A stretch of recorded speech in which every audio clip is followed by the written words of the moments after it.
বাচ্চা পালাক আমার বাড়ি থেকে। দরকার নেই এরকম জামাই। চ ঘরে চ, একদম মন খারাপ করবি না, চ।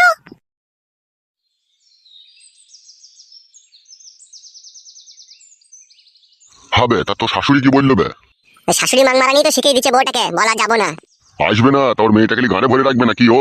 সেটা ওরাই জানে কোথা ভরে রাখবে কি না রাখবে, আমাকে তো বললো আর মেয়ে কখনো পাঠাবো না। তা হবে তা তুই বউটাকে বলে না তুমি আমার সাথে চলে এসো। বাবা তোমাকে বুঝাইতে গেলে না বড়া, একটা বড় হুড়কো ভাস চাই, তবে তুমি লাউড়া বুঝবে। কেন রে কাদা কপালি ছোড়া, আমি কি কিছু বুঝি না নাকি? বুঝো তা ঘর মাইতে বারবার জিজ্ঞেস করছো কেন? বুঝতে পারছো না ওর মেয়েকে আর পাঠাবে না? বড়ার বাল আমার। সেদিনকে রাত্রে ওর মেয়ে যখন ধরা পড়লো তখন যদি আমরা ভালোবেসে আদর করে যদি ঘরে নিয়ে আসতাম তাহলে পাঠাইতো, বুঝতে পেরেছো তো? অপমান করে তাড়িয়ে দিয়েছে বলে সেই জন্য আর পাঠাবে না। লাউড়া বুঝতে পেরেছি, চোরের মায়ের আবার বড় গলা। ওর মেয়ে নাম করবে, দুবার তিনবার করে ধরা পড়বে, তাও ভালোবেসে আদর করে ঘরে রেখে দাও, তাইলে আমি ওদের খুব ভালো জামাই। আর যদি সেটা না করতে পারে তাহলে আমরা ওদের কাছে বৈধ হারামি জামাই। এ কথা কে বললো তোকে? কেন জানো না এই কথা কে বলতে পারে? শাশুড়ি মাকে বললো। ও ঢেমুন তো পাকা ঢেমুন। তাহলে তার মেয়ে যদি সে না পাঠায় তাহলে তো আর একটা ব্যবস্থা করতে হবে তো নাকি? হ্যাঁ কাদা, ব্যবস্থা তো একটা করতেই হবে, নাহলে আমি আর কত আধে রাতে হ্যান্ডেল মারবো। খবরদার ফুটো, যতদিন না তোর বিয়ে না হয় ততদিন হ্যান্ডেল মারার চেষ্টা করবি না। শিরা দোষ হয়ে যাবে যেটা বুকাচুদা, তখন যে আমাকে বড় ডাক্তার দেখাইতে হবে তোকে। কি আর করবো বাবা বলো, সব ভাগ্যের দোষ। তোমরা দেখে শুনে এমন একটা মেয়ের সাথে আমার বিয়ে দিয়ে দিলে, সে মাগি কোনো সময় সুখ করে আমার সাথে সংসার করলো না, শুধু পরের ছেলের লেগে দড়ি দড়ি বেড়াইলো সে মাগি। কি আর করবো বানা বল, মাগিটাকে যখন দেখতে যাই তখন তো দেখতে শুনতে ঝরঝরি ছিল, মাধ্যমিক পাস ছিল। পাড়ার লোককেও জিজ্ঞেস করলাম, বললো ভালো ভদ্র মেয়ে। তলায় তলায় যে এরকম গুতু মারবে তা আমরা কি জানি মারা। তুমি একটা কথা সত্যি করে বলো তো বাবা, তুমি আমার বউকে দেখে পছন্দ করেছিলে না আমার শাশুড়িকে দেখে তুমি পছন্দ করেছিলে? মারবো ফেদা কপালি ছোড়াকে, আমি কেন তোর শাশুড়িকে দেখতে যাবো বে বুকাচুদা? আমি বুঝতে পারি গো, সব মানুষের চালচলন আমি বুঝতে পারি। ঘরে মা নেই কো, মা তো ছোটবেলায় মরে গেছে, আর আমার শাশুড়িটা গুদুম গাদুম মাল ছিল। তোমার পছন্দ হয়েছিল, তুমি দেখেছো যে আমি পরে তো মালটাকে একবার চেক করতে পাবো। তা যা হয় হবে, এই ছেলে এই আমার বেটার সাথে এই মেয়ের বিয়ে দিয়ে দিই।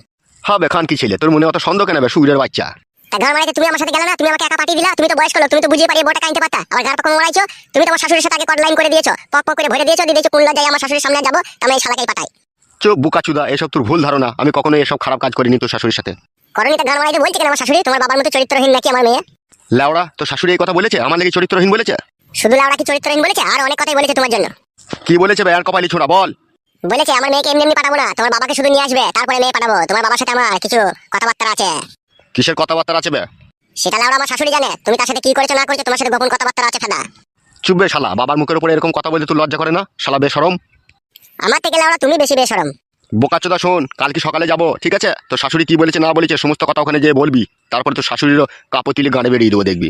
শাশুড়ির কাপড় গাড়ি বেরোতে গিয়ে শাশুড়ির পাকা নেওয়া চুমু খাইলেও না, দেখো তুমি যা ইত্তর মাল। তুই শালা কি ছেলে রে? ছেলে হলে বাবার সামনে এরকম কথা বলতে পারতিস না। তুমি শালা কি বাবা? বাবা হলে এরকম কথা না। দেখছো ছেলের এখন বিপদের সময়, বৌমা পাশে নাই, ছেলে এখন সারা রাত ঘুমাইতে পারছে না, হ্যান্ডেল মেরে দিন কাটাইছে, তবু ছেলেটাকে একা পাঠিয়ে দিলা। তুমি তো বুঝিয়ে পারিয়ে নিয়ে আসতে পারতা, আমার সাথে যেতে পারতা। তুমিও তো বেইমান করেছো আমার সাথে, আমার গায়ে মারাইছো। ওবে খান কি ছেলে, আমি বেইমান করেছি তোর সাথে? বোকাচুদা, তোর বউকে তুই বুঝিয়ে পারিয়ে আনবি, এটা আবার আমার সাথে কি সাধবে শালা? সাত নয় সাত তো আছে, শাশুড়ির গায়ে মেরে রেখে দিয়েছো, এখন ভয় লজ্জায় যেতে পারছো না। দেওয়ার কেলাম মারাইছি, বড় বড় কথা মারাইছি, বাড়া হল আমার। লেওড়া চুদাকে কানে 3 চড় মারবে কোনি, আমার সাথে জিরিবিরিতে ঝগড়া করছিস কেন ভাই বোকাচুদা? তা চলো বড়া, আমার বউটাকে এনে দাও, গায়ে মারাইছো আবার। অত হামরা কামড়ি করছিস কেন বোকাচুদা? হ্যাঁ, লাগাবার জন্য খুব ব্যস্ত হচ্ছিস নাকি? এনে দেবো বললাম তবে শালা। এখনই চলো বড়া আমার সাথে।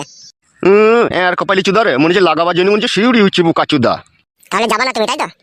যাবো রে বোকাচুদা, তুই তো এখনই শ্বশুর বাড়ি থেকে এলি, একটু জুড়িয়ে নেবে, খাওয়া দাওয়া করে চান টান করে এলে বৈকালের দিকে যাবো তোর শাশুড়ির কাছে।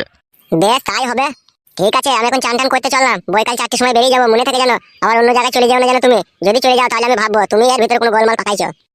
শালা খান কি ছিলে, তোর মনে অত অবিশ্বাস কেন বে শালা ফেদা কপালি ছোড়া? ঠিক আছে বাবা, তোমার কথা বিশ্বাস করলাম। আর এখন আমি চান করতে চললাম, বৈকাল 4টের সময় তুমি যেন আমার সাথে যাবে। হ্যাঁ বেই বাড়ার হোল, যাবো, যা চান কর গা, যা।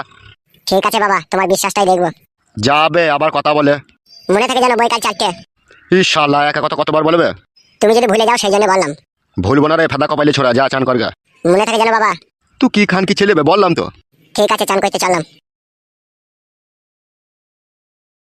শালা খান কি ছেলে, এমনই বউ পাগলা বিবির গোলাম, আগে কখনো দেখিনি। মাগি ধরা পড়লো 2বার 3বার করে, তাও শালা মেয়েটাকেই নেবে।